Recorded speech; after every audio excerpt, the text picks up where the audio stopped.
Hello everyone, this is DM Gashbad. I'll be bringing you another terrain diary today. So I've been trying to get everything set up for the second scenario of the Arkham Knight campaign, and as part of that game they require some air duct markers, some little vents that Batman can crawl around in and get to different levels of the building.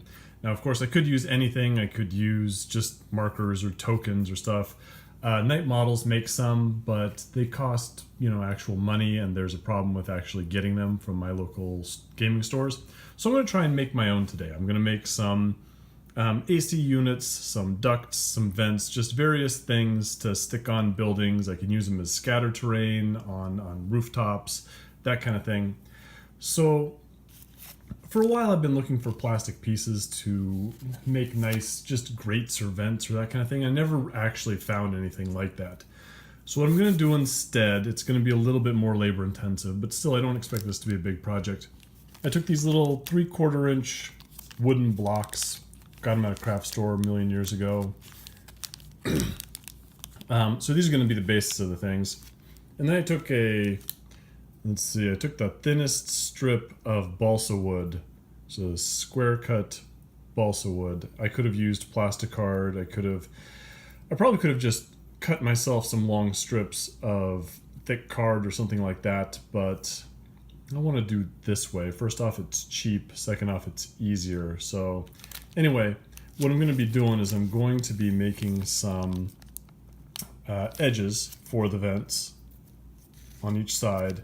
And I'm going to cut them at an angle so that they'll all stick together, and then I'll cut more pieces to make the actual grates and the vents. And so that'll be the first step, is to cut this balsa wood to size here. I'll just use the length of this as a template, make a cut like that, and then cut it off at a 45-degree angle, and hopefully it'll all fit together reasonably well.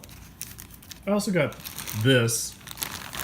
This was for one of my kids' school projects. So I just got a million of these little balsa wood shapes. So what I might do is I might go into this bag and grab a squarish piece and use that as like a base for the thing. We'll see. So yeah, I'll check back when that's done. Okay, I've cut my pieces, and so I'm just doing one to start with to make sure it works. The scenario calls for 4. So anyway, you get the sense. I'm just gonna put all those like that. Glue them down with just regular white glue, I think, because I think it's gonna take a bit of fiddling around. And we'll see how that works out. All right, so here is my first duct AC unit all glued together. The cuts weren't real easy to make, and so it's not really exact. It's not as snug as I would like it to be. So I sort of globbed a bunch of extra white glue into this stuff over here. You can see that, with the hopes that maybe it'll fill in the gaps a little bit. As you can see, it's kind of got a crack right there. But, well, this might work out. We'll see how it looks. I'll finish up the rest of them, and then I'll start painting them, and we'll see if it looks okay. So I've done a couple of these now, and I want to share with you the way I found it was easiest. So I went, and what I'm doing is I'm using this as a measuring thing, and I'm cutting out my sticks for the sides. And I go and I cut out the 45-degree angle. And then what I do is I line 3 of them up on the edges and glue those down. And then I go and find out how long the center one should be and clip that off, and then use that as a measuring to clip the rest of them. And I clip out 5. And then I stick all those in, and then I glue in the last piece right there. And what that lets me do is it lets me gauge the length of these inner ones. Like if I cut them a little bit too short, then I can kind of smash that last piece in a little bit, maybe even cut down one of these 45-degree angles to make it fit a little bit better. It just gives me a little extra wiggle room when I'm positioning these things. Okay, so here are all my little vents, ducts, whatevers glued together. Just gonna let those dry for about an hour. All right, I've undercoated these little vents, air ducts. I used a regular brush-on paint, just regular cheap Delta Ceramcoat black, painted it on with a brush for a number of reasons. I didn't want to use my spray paint that I normally use for my models. First off, because I'm running low on it and it's sort of expensive. Next off, I've found that when you spray the spray undercoat on wood, it really absorbs a lot of paint and it takes a lot longer than I would like. Next off, I don't mind doing the brush on paint for this undercoat because I'm not worried about preserving the detail of these like I am for miniatures or models, that kind of thing.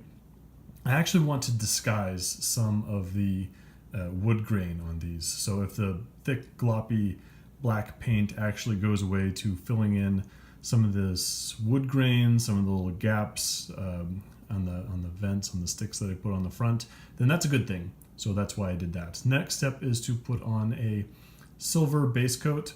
I'm going to go with silver on these. I know around here, mostly when you see AC units or whatever on roofs, they tend to be painted some really bland grayish green, grayish brown color. But you know, when I think of ducts, I usually think of like Die Hard movies where you're got your John McClanes crawling through these aluminum or these bright shiny ventilation ducts. And so I'm going to paint them metal. You know, Gotham, they don't care about what their rooftops look like. They don't bother painting their stuff. So yeah, that's the idea. Okay, we got these guys. Give them base coat of silver plus black. Just try to put that on real thick. Next step is going to be a black wash. So here those are after the black wash.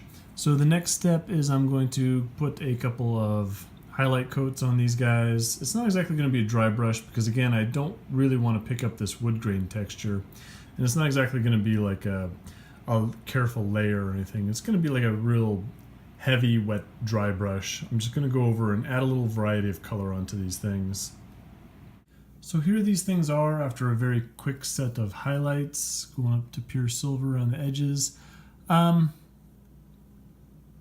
I don't love how much of the wood grain you can still see, but we're not done yet. So the next step is I'm going to do my regular rust grime type set of washes and effects, and we'll see if that can't make this look a little bit more acceptable. Here are these ducts after I've put in a blotchy, streaky, kind of thick wash of brown iron oxide. The next step is to go in and give it a little stipple of Adobe Red. Okay, here are these after a nice stippling of Adobe Red. Last bit is a stippling of orange. And here we have these guys after the final stipple of orange. I think they're okay. I think you can still really see the wood effect. If I do something like this again, I might try a little harder to get a different material like plasticard or something like that. But I don't know, I'll give you one more shot of these things set up with the other terrain. I'll give you a sense of the scale. Again, I'm using the 3/4 little wooden cubes for these. So, you know, I'll leave it to you guys, see what you think. But again, I think they'll work, but maybe I'm not 100% happy with them. So here's a shot of these things as set up on some of my terrain with some of my models. So I think that the scale of them works pretty well. As for the look of them, they're okay. They didn't take that long to make. They were cheap and they're serviceable.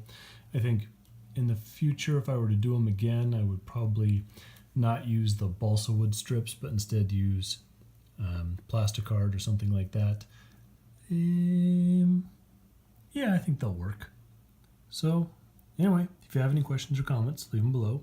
And thanks for watching, and I'll see you on the next one.